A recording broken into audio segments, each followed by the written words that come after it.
Today is Monday, a whole brand new day, a whole brand new week. Hi YouTube, how you doing? All right, I got both of you now, my Instagram peeps.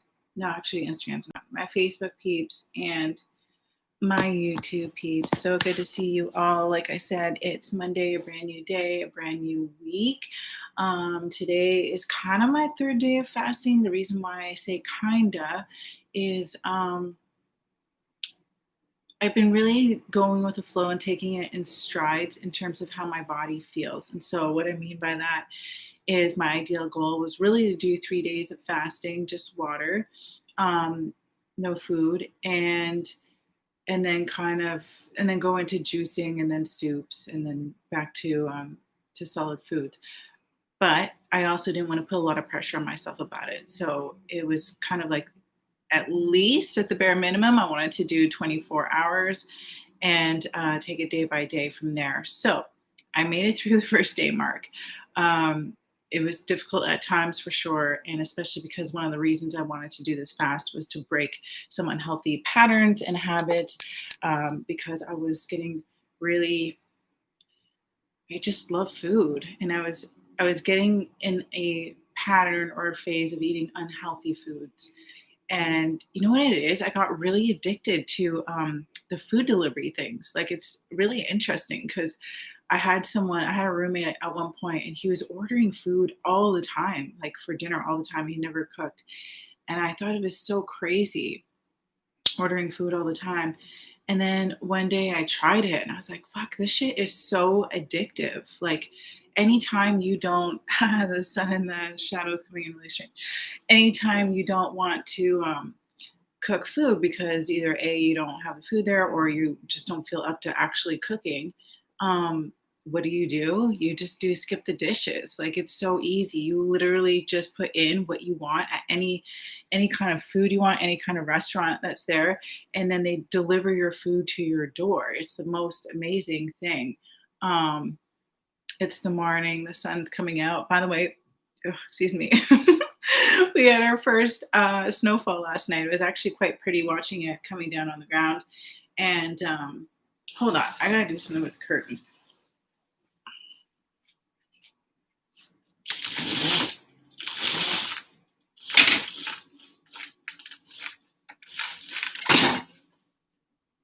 Okay, let's see. Let's see how this goes. Not wearing anything underneath this, so I just want to make sure nothing is going to accidentally show. Uh, so what was I saying? Yeah, the skip the dishes thing is so addictive, and I got on this point where I was doing it. And so, anyways, the whole point is at the end of the day, when we start doing these things that are unhealthy, they usually are an avoidant or something to blanket or cover up something we don't want to feel or experience. And so we turn to something to push those feelings down. And I just knew that's what I was doing. I was just starting to notice a lot of things that were becoming unhealthy crutches and avoidance strategies. You know, there's that. There's so many other things that we can turn to for that. And I just wanted to get rid of all those things. So I also tried taking off my Facebook and Instagram apps off my phone because I found I was checking them first thing in the morning, even though I didn't want to do that because I know it's not healthy. I would still catch myself doing it. So I'm just taking a little detox from some things. I don't want to have these crutches. You know, I was on the dating apps too. I had deleted all of those a good couple of days ago because I just find I'm utilizing my time in ways that could be used in way more beneficial ways and healthier ways. And sometimes we just need to take a break from something. We can go back to things, but we just need to like reground and reset. And from there, we kind of shift back into a different energy, different perspective. And then if we decide to go back to those things, it'll be from a healthier dynamic, hopefully. But anyways, like I was saying, I've been feeling out this whole fast thing. I'm really proud of myself for doing 2 days. I was starting to get quite lightheaded a couple of times. So the first day I did mix some electrolytes with some water.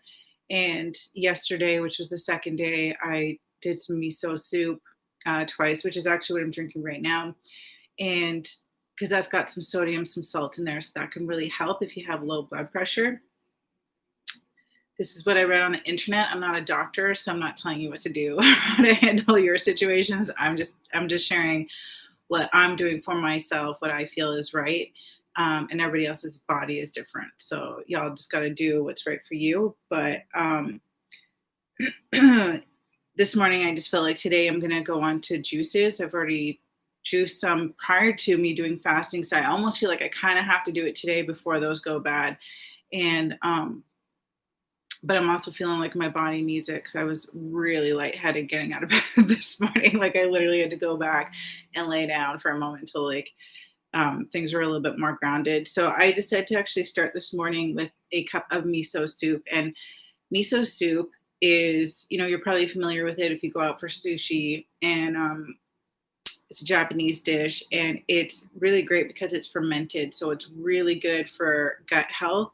And that's another reason why I wanted to do this fast, was to reset the digestive system, really get my gut health back up to par.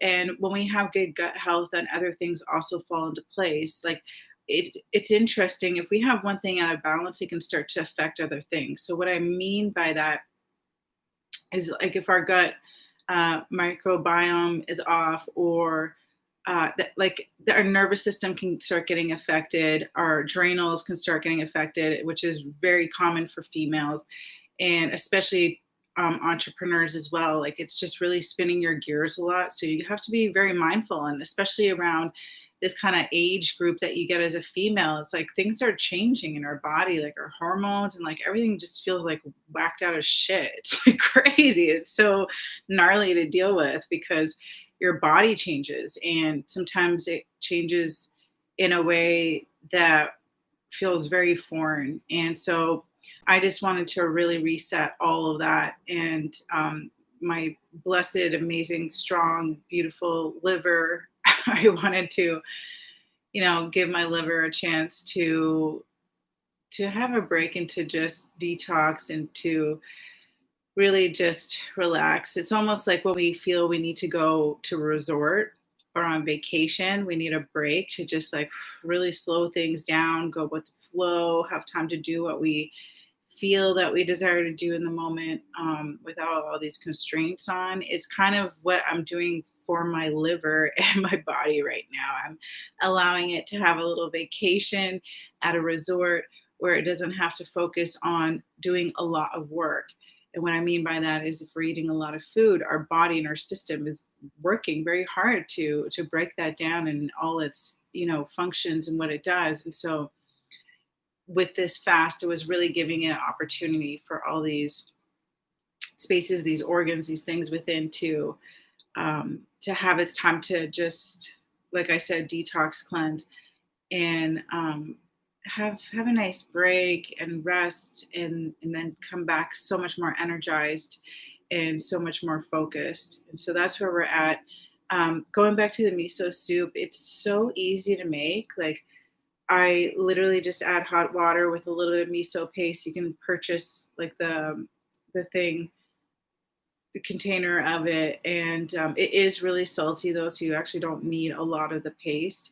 And that was one of the reasons I had miso soup yesterday and today, because it's still a liquid, so I'm not really breaking my fast in that way, but I'm still getting salt. So that way, you really want to watch if you're doing a fast that you don't dehydrate, which you think you wouldn't do because you're actually just drinking water.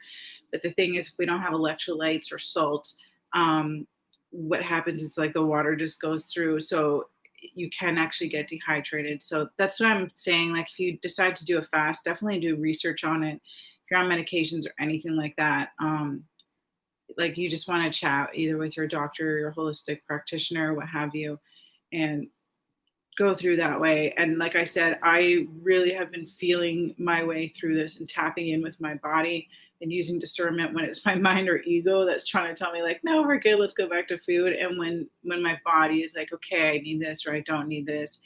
And it's interesting because when we fast or do a cleanse, we start to look at food differently. We start to rebuild our relationship with food a lot differently. Um, because you'd almost feel like you would want food a lot more, unhealthier comfort foods again a lot more, which you do in the first day. Um, But after a while, you're like, when I go back to eating, it's like I want to eat healthy foods.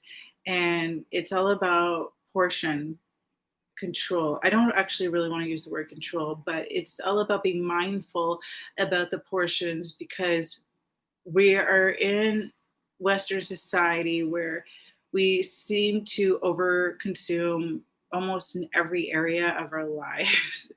And food is definitely one of them. We are very fortunate. We are very blessed that we have such access to food. I mean, it's kind of crazy now. We, like I said, we have like these delivery things. Like, how many times do you catch yourself trying to figure out what you want because there's so many options? Like, that's how lucky we are, you know.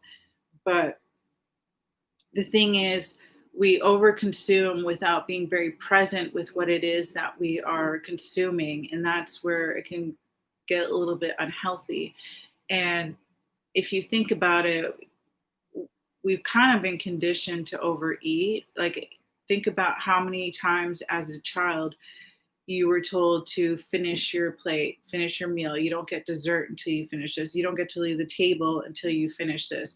That's a lot of conditioning. So what happens is, over time, subconsciously on autopilot, you are going to feel like you have to finish that plate. Don't waste it because, there's starving children in the world, which doesn't even make sense for you to overeat, and that's going to somehow save the starving children in the world. And I remember my parents saying that to me all the time. And I remember really wanting to take that food and put it in a box and send it to them, but it's it just doesn't make sense, that saying. It doesn't at all. And I find my dad still does things for his own comfort. Like, I'll give you an example, and it's not to hate or judge on this. I don't think it's appropriate, but I want to share it in case, because I think it'll bring it light if this has happened to you in some way, or if you're a parent and you're doing it. Because what happens is, it's not to say you're a bad parent or these are bad parents, it's that they were probably raised that way. And then it kind of trickles down, and until we have the awareness and the conscious change about it, then it continues to be a pattern from generation to generation. But I'll give you a recent example. Past, I think it was last year. My dad has had this bottle of gin for, like, honestly, since I was a kid. And I went into this little phase, not as a kid, but last year, where I love this cocktail I would make. It was like gin and sparkling water with fresh mint in it. It was such a good summery drink, somewhat healthy. Like, there's no sugar really in it. So, anyways, I had bought a bottle of gin, and he was like, "No, I want you to finish up this bottle because it's taking up space in the freezer, or the cupboard." And I didn't want to drink it. My body had an aversion to drinking that, which I'm gonna trust my instincts for whatever reason. Maybe it wasn't even good anymore. I don't know, but my body didn't want to drink it, and I'm going to trust my instincts.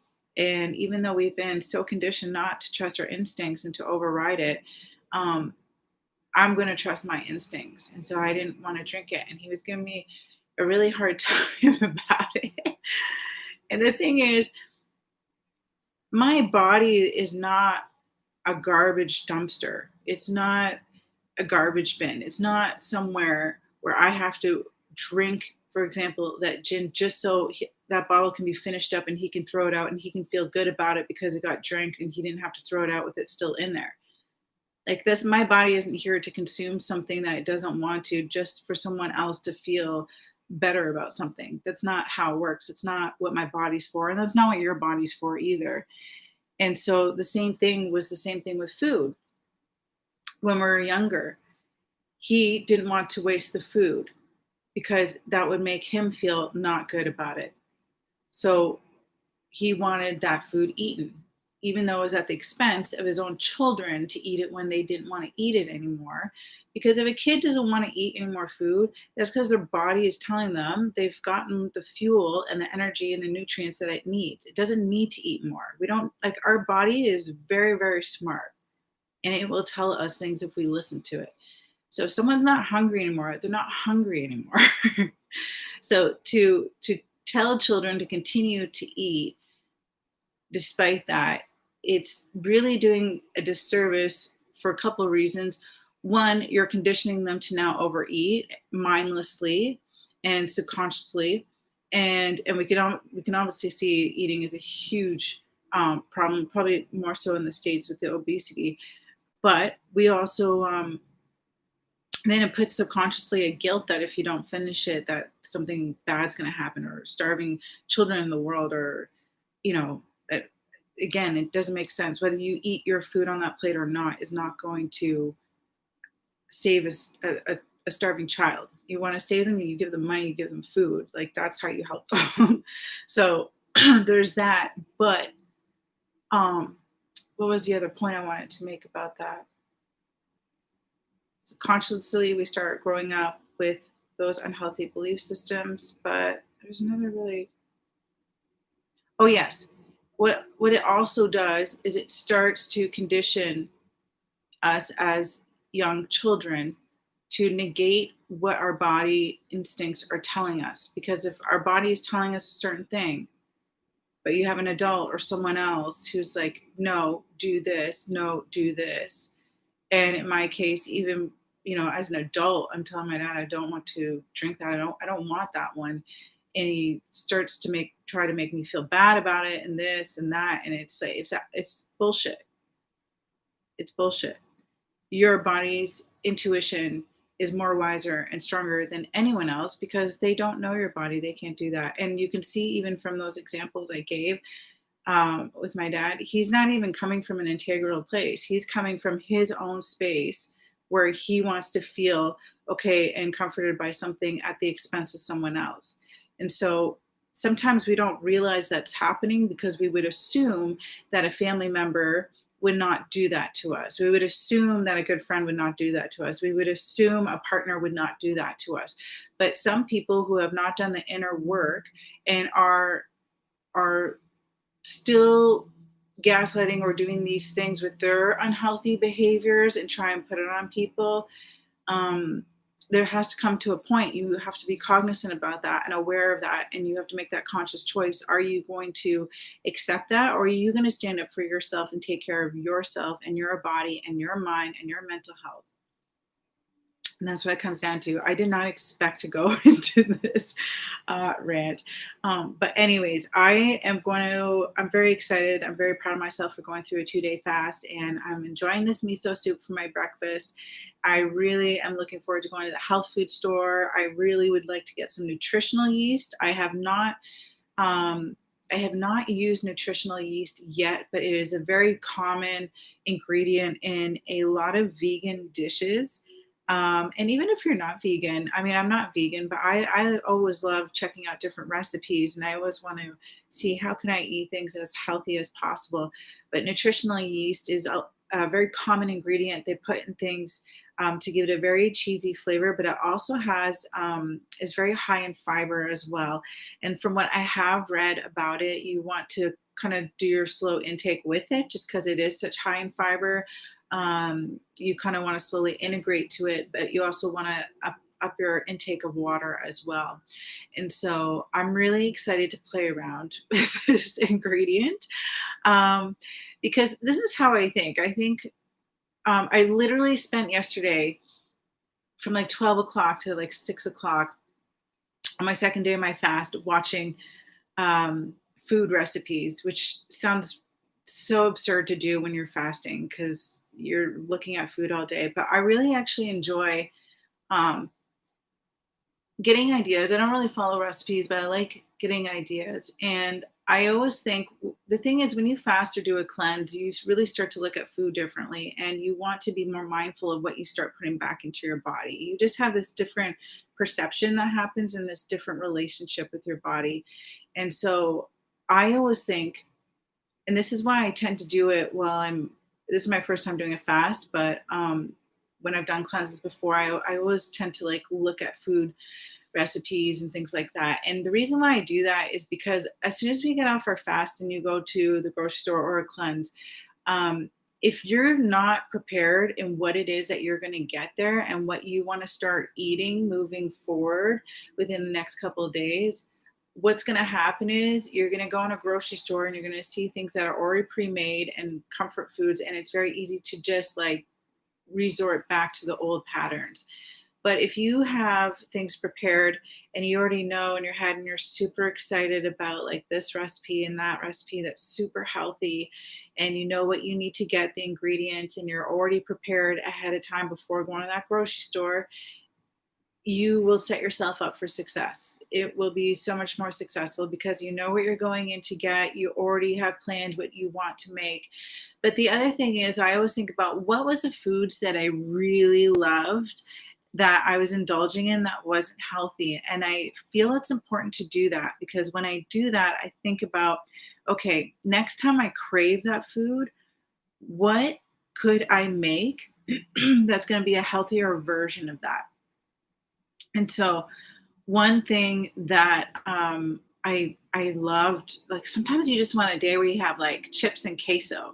And if you don't know what queso is, it's like the melted cheese. It's probably not that healthy at all. It probably has a lot of chemicals, a lot of preservatives in there. I used to love getting at the 7-Eleven. You get those nacho chips and you like press the button and this queso cheese comes out, or if you're at a Mexican restaurant. But or sometimes you can buy in the Tostito glass jars at the grocery store. And so one of the things that I was looking at recipes yesterday was how to make a vegan version, a healthy version. And sometimes we think if we're doing very healthy or vegan, it's going to be very complicated, but there's very simple recipes out there right now. We're so lucky now. You literally just Google it and the answer's right there. But that's where the nutritional yeast comes in. So it's just mixing a couple of ingredients. It's very healthy ingredients, and you can do that. Even making my own. I usually will eat veggie ground beef. I tend to not eat animals as much as possible. Um, I do sometimes if my body's really craving it, but usually if your body's craving it, it's because it's craving the minerals and vitamins that are in it. For example, the odd time I will crave a steak, and usually that's probably because I'm low in iron. Or sometimes I crave salmon, and that's probably because I need some more omega 3s, more omega good, healthy, fatty amino acids in the body. And so um, going back to this queso cheese. Oh no, that's what I want to say. The ground beef, the veggie ground beef. The thing is, we can go in grocery stores and we can find these things that are veggie this, veggie that. But I've always wondered, are they trying to simulate tasting and looking and feeling like meat? Is that the main priority, or is the priority actually eating healthy? And so I always wonder, and I look at the ingredients because I'm like, for me, it's more important to eat something that's healthy than it tastes and look and feel and have the texture of real meat. Like I want to, there's no point in me having something that tastes and looks and feels like that, but there's no nutritional value to it. Like for me, it just doesn't make any sense to put that into my body. So I look at the ingredients of some of those things, and some of those things are not really that healthy. It's like you're looking at the ingredients, you're like, why would I even put this in my body? And so one of the things that I found was how to make your own veggie ground beef. And hold on, I did not expect to talk this much, but I'm totally enjoying this conversation. If you are, I just want to take another sip of my miso soup. By the way, this morning I decided to dress it up more. And yesterday I did too. Both days I put lemon in it. I already freshly squeezed lemon. I put it in a glass jar. So whenever I want lemon, it's just very easy to put in. You can squeeze your lemon, but I find you lose a lot of the lemon juice. Whereas I have one of those things where you cut the lemon in half, or the grapefruit or the orange juice, and it spins and it juices it out. And that because I use lemon so much in most of my cooking and in my juices and all that, I like to have a jar. I do glass, not plastic, especially with something acidic like that. Glass, and then it's already there. I just easily put it in. So I put lemon in here, and then today I put black sesame seeds. I'm obsessed with black sesame seeds, and again, it's probably because my body is craving the nutrients that are in there. And I put a bit of black pepper in here too.